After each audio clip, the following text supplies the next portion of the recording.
Some Oregon lawmakers seem to be ready to start building more condominiums next year around here. Real estate expert Rick Sadle with Keller Williams Realty and SadleRealEstate.com is with us. Good morning, Rick.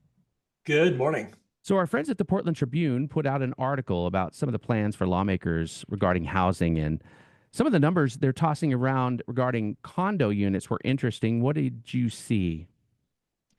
Well, I mean, let's start with condos are just a cheaper path to homeownership. They can be, right?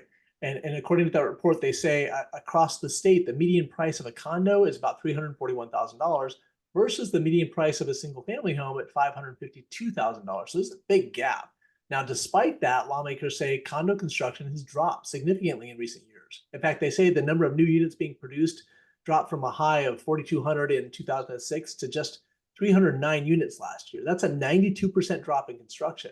So they're proposing some new rules that might make life easier to build new units. Specifically, they're reducing the time that people have to file lawsuits regarding construction defects to make it more attractive to build more condos. You're not a builder, but you're certainly involved in the industry big time and have been for years. Do you think multifamily builders are more interested in constructing apartments than condos? I think for sure they are in general. I'm sure part of it is what the lawmakers are trying to address, right? That almost every condo project ends up in some kind of litigation regarding construction defects. But honestly, I'm not sure that's the main reason. I think for whatever reason, obviously, the condo market's been pretty soft since the heyday of areas like the Pearl or South Waterfront. In fact, despite housing shortage we have here locally, the condo market is still pretty soft. I think for me, it really becomes a question of supply and demand. If there's not a lot of demand, not a lot of people are going to build condos. If there's a ton of demand, then they would build condos. But I think more right now, there's more of a demand for rentals. So they're more interested in apartments. Aha. Right into our next question here, because you've always talked about supply and demand. Wouldn't you think if there were fewer condos that they would be a bit more expensive? I mean, you would think, but again, demand has dropped off so much that it kind of it makes it equivalent, right? Condo prices haven't gone up on average for a while. In fact, I know a number of condo sellers right now who bought in recent years who are having to take a little bit of a loss to sell their units.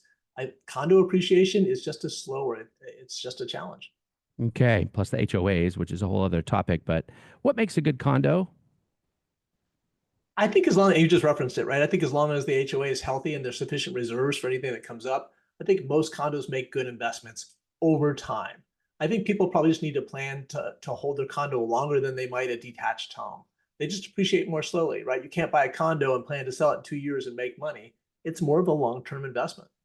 Fair enough. All right, Rick. Happy New Year to you and your family, and thanks for the perspective on condos. Yeah, you too.